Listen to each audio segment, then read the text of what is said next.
दौरान काफी निर्दोष जिंदगियां समय से पहले हमसे जुदा हो गई और काफी लोगों के घर तबाह हो गए, क्योंकि दुश्मन ने हमारे ऊपर, हमारे सिविल इलाकों पर क्रॉस बॉर्डर शेयरिंग किया। निर्मला गजानन फाउंडेशन ने हमें काफी आर्थिक सहायता देकर इन परिवारों को उठ खड़ा होने के लिए मदद किया। ये जो इनके तरफ से पहल है, ये compassion, national solidarity, collective responsibility and nation building का एक सबसे अच्छा उदाहरण है। ये एक ऐसा माइलस्टोन है जो कि हमें हमेशा प्रेरित करता रहेगा और किसी के भी प्रॉब्लम पर इंसानी तौर पर, सामाजिक तौर पर उसे सब मिलकर जूझने का जो एक सीख है, ये हमें हमेशा आगे बढ़ने के लिए प्रेरित करता रहेगा। मैं एस ऑफ स्पेस डिवीजन की तरफ से पद्मश्री श्री नाना पाटेकर जी का हार्दिक तौर से और साथ ही निर्मला गजानन फाउंडेशन का भी हार्दिक तौर से आभार प्रकट करता हूँ और तहे दिल इस चीज को समझता हूँ कि ऐसे समय पर और ऐसे जगह पर, इतनी कठिन जगह पर, सिर्फ या तो आपका कोई बहुत ही अच्छा हितैषी ही आता है या तो आपका सबसे कट्टर दुश्मन आता है। ये वो जगह है और यहाँ पे नाना जी आए और उन्होंने हमारे लिए इतना सब कुछ किया कि सबके लिए बहुत बहुत आभार। अब मित्रों, मैं आप सबको प्रेजेंट करता हूँ पद्मश्री श्री नाना पाटेकर। नमस्कार। हाँ बेटे, कुछ सर, जिस तरह से निर्मला गजानन फाउंडेशन ने एक ऐसा इनिशिएटिव लिया है उन लोगों के लिए जो अपनी सेना के साथ डट के खड़े रहे और पाकिस्तान की गोलियों का, बड़े बड़े शेल्स का मुकाबला किया, किस तरह का इनिशिएटिव था? आगे इनिशिएटिव नहीं बेटे, क्या होता है, ये हमारी जिम्मेदारी बनती है। देखो, ऐसी कोई घटना घटती है तो हमें वहां पहले पहुंचना चाहिए। ये तो पहले हमारे से पहले रहते ही है, लेकिन जो पीड़ित है तो मैं वो पीड़ित नहीं हूँ, बाधित नहीं हूँ, तो मेरी जिम्मेदारी बनती है कि मैं मदद के तौर पर रहा। मदद ये शब्द भी गलत है, क्योंकि वो अपने भाई बहन ही है। अब ये कोई गुनाह नहीं है कि बॉर्डर के नजदीक रहते हैं तो वो तो सूखे के साथ जैसे गीला जल जाता है, तो ये हमारी सबकी जिम्मेदारी बनती है। हम कोई मेहरबानी नहीं कर रहे हैं, हर एक को करना चाहिए और लोग करते हैं। हमारे फिल्म इंडस्ट्री के भी बहुत से ऐसे लोग हैं कि वो बिना कुछ बोले बहुत कुछ करते हैं।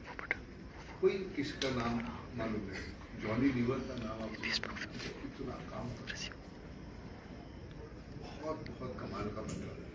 तो वैसे काफी लोग हैं। क्या है, आपको हमारा नाम पता चल गया इसलिए आप बोल रहे हैं, उनका पता नहीं है, लेकिन बहुत बेहतरीन काम करते हैं और ये हमारी जिम्मेदारी है, करना ही पड़ेगा। हम नहीं करेंगे तो कौन करेगा? मेरे घर का कोई चला जाता है तो मैं क्या, मैं तो चाहूंगा ना कि तू मेरे कंधे पे रख ले, तो कोई सीख रहे। तो गया हुआ जो बंदा है उसको तो वापस नहीं ला सकते। अब वो जो बच्चे है उसके पिताजी गुजर गए, तो मैं सच में समझता हूँ कि मेरी गलती है, तो ये मेरी जिम्मेदारी है कि उसकी पढ़ाई आखिर तक वो जितना पढ़ना वो मैं करूँ। और मैं करूंगा, मतलब कौन सी बड़ी बात कर रहा हूँ, ये हमको करना ही पड़ेगा। हमारे तो लोग हैं और हमारे बुरा लग रहा था वो राशि उनके हाथ में घुमाते थे, लेकिन क्या करें, जैसे नौबत आती है। सर, नीट की किरण आते हैं जम्मू कश्मीर के जो पूछ रही है, हालांकि सरकार ने भी हेल्प की है, बहुत की है सरकार ने बात जी। ये देखो, हर बार के लिए सरकार पर निर्भर मत रहो। सरकार तो करती है जितना कर सकती है, लेकिन ये हमारी भी तो जिम्मेदारी है। मैं पोस्ट आदमी हूँ, मैंने 3 साल गुजारे हैं कारगिल के वक्त में। मैंने वहाँ का मैं कुपवाड़ा में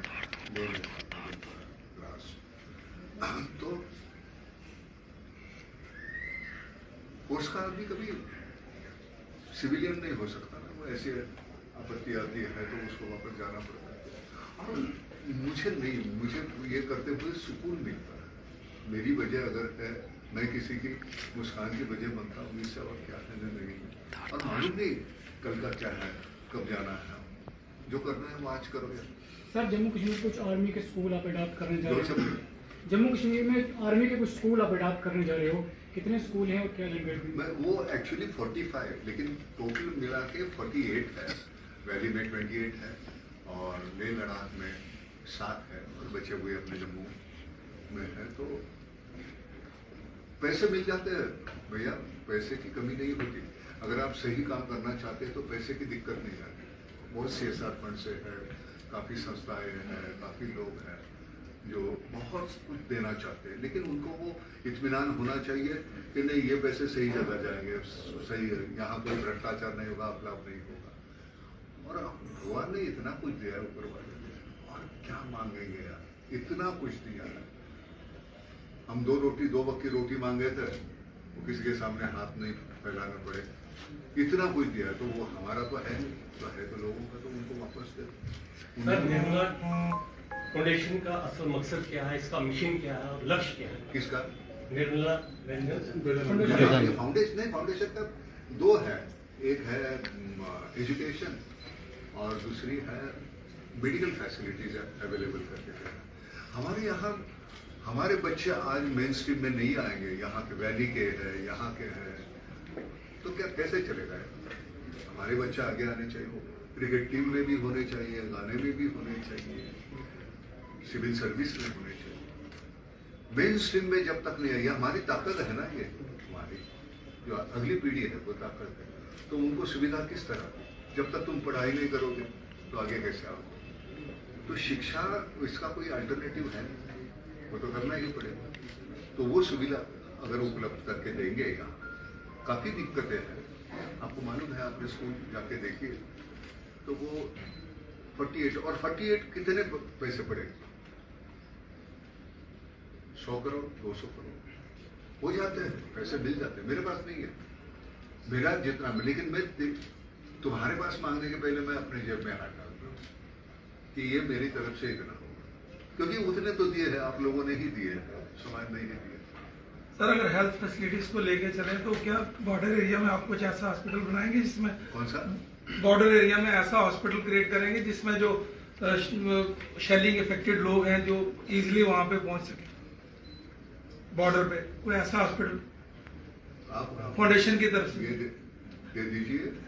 हॉस्पिटल बनाना मुश्किल नहीं है, चलाना मुश्किल है। वहाँ बिल्कुल निस्वार्थ हेतु काम करने वाले लोग हैं, बनाना बहुत, सरकार ने क्या काम बनाया, लेकिन वो चलाने के लिए वो मुझे लगता है वो अंदर से आना चाहिए, आपको लगना चाहिए।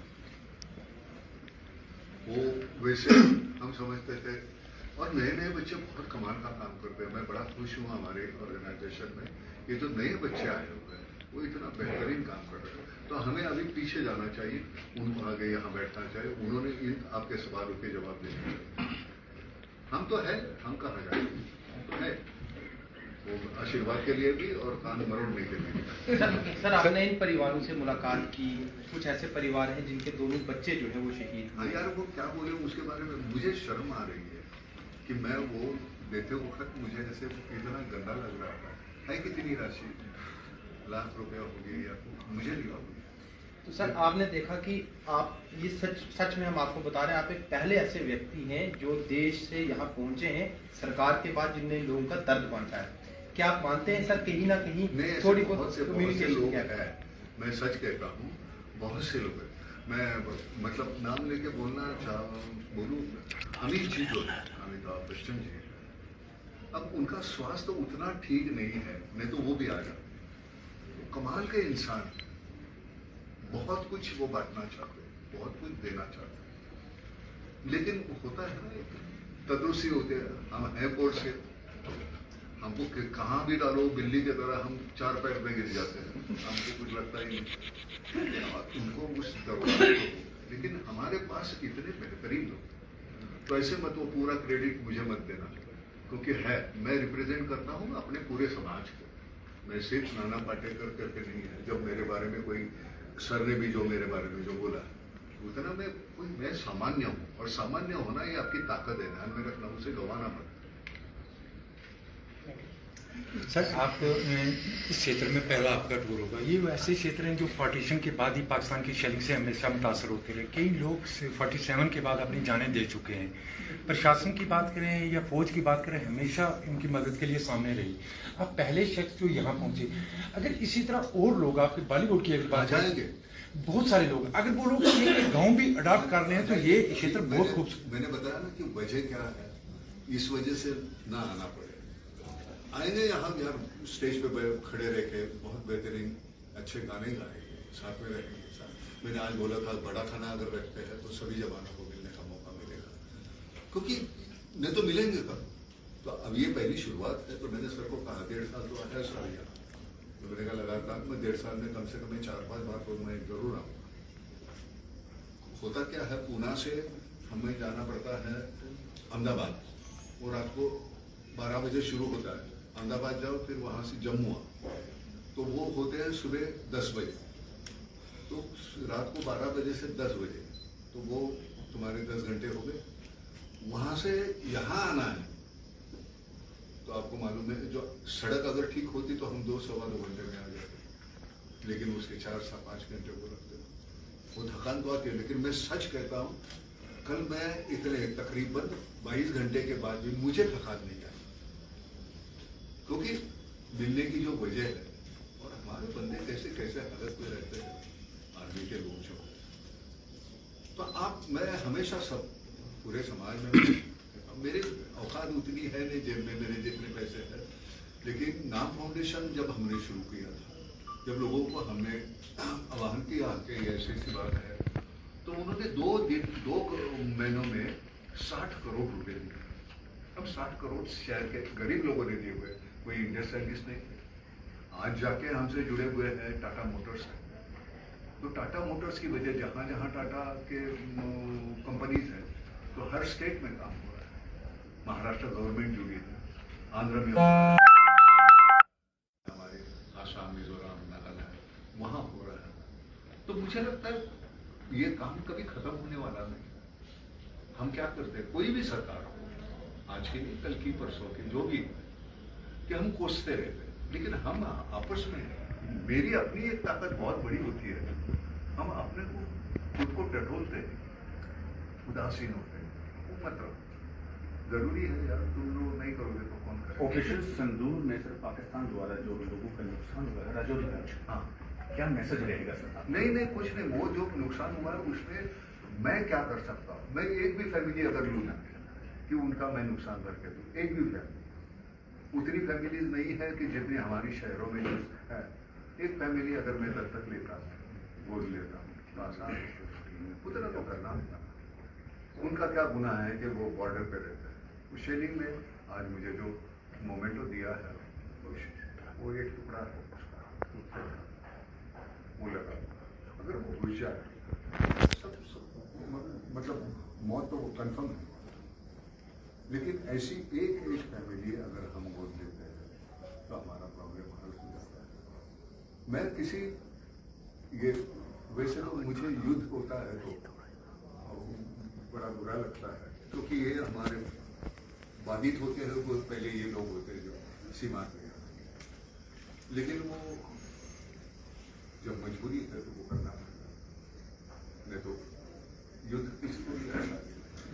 ऑपरेशन संदूर में पूरा भारतवर्ष जो है एकजुट होकर सामने आया और दुश्मन के जो इरादे हैं उनको नाकाम बनाया। भारतीय सेना हर समय जो है तैयार रहती है दुश्मन का कोई भी मनसूबा हो उसको नस्तबुद करने के लिए, और पाकिस्तान की तरफ से जो कायराना हरकत की जा रही है, हमारे शहरी इलाकों को जो है निशाना बनाया जा रहा है, उससे काफी लोग हमारे जो है पीड़ित हुए हैं। उन लोगों के लिए किस तरह की सहायता? अभी कोई तो कहा फैमिली जो है, सहायता, ये भी शब्द जो है ना, मदद, सहायता, हम उपकार नहीं कर रहे, ये हमारी जिम्मेदारी है। मेरी फैमिली यहाँ रहती तो मैं कहीं शहर में रहता, तो मैं तो उनके लिए करता ही, तो अपनी फैमिली समझो और करो। सर, उम्मीद और किरण, उम्मीद पर किरण पहुंचाना किस तरीके का एक अच्छा कार्य और देशवासियों को किस तरह से उम्मीद की किरण पहुंचानी चाहिए? नहीं, पहले जिम्मेदारी, उम्मीद इन लोगों के लिए, लेकिन जिम्मेदारी हम जो इनकी वजह से हम महफूज हैं, आर्मी की वजह से हम बिल्कुल महफूज हैं। हम शहर में रह सकते हैं आराम से। शेलिंग यहाँ हुई, शेलिंग और कहीं होती है, मेरे घर के बाहर होती है, तो मैं तो वो तो चाहूंगा कि आप लोग मेरी मदद करें। तो ये जिम्मेदारी बनती है हमारी कि ये सभी जो लोग हैं वो मेरे अपने हैं। जब मैं उन्हें मेरा अपना समझूंगा तो वो आसानी से हो जाएगा। ये मेरा कर्तव्य है वगैरह, ये बड़ी बड़ी बातें नहीं बोलती, वो आपके आंखों में वो आंसू आने ही चाहिए। सर, एजुकेशन के साथ साथ बहुत सारे लोग हैं जो क्रिएटिव फील्ड में भी हैं यहाँ पे, मतलब यहाँ पे बहुत सारे क्रिएटिव फील्ड में, जैसे कुछ एक्टिंग में है, कुछ वीडियो एडिटिंग में है, मतलब इस फील्ड में, तो इनके लिए यहाँ पे इतना विजन नहीं है। हो जाए बेटे। देखो आज आप बोल रहे कि नहीं यहाँ आने वाले आप पहले हैं, ऐसी बात नहीं। इससे पहले मैं जम्मू में आके मैं सांबा तक गया, मैं वो BSF के साथ मिलिट्री पैरामिलिट्री दोनों जो है उनके साथ जुड़ा हूँ मैं। तो वहाँ मैं जाता हूँ, मैं बगल में जाकर रहता हूँ, वो 2 बंदे बैठे हैं, एक जो अपना असला लेकर खड़ा है और दूसरा मॉनिटर पर है। 3 o'clock, 11 o'clock, 6 o'clock ऑर्डर देता है, वो स्प्रे मार देते हैं और मुझे दिखा रहा है देखो सर। और बच्चे कितने, 19 साल के, 21 साल के, 22 साल के, ऐसे छोटे छोटे बच्चे, उनकी वजह से हम है, उनके बदौलत। तो हमको अरे इन्होंने तो जान दांव पे लगाई है ना, हम क्या कर रहे हैं, इतना सब कुछ कर रहे हैं।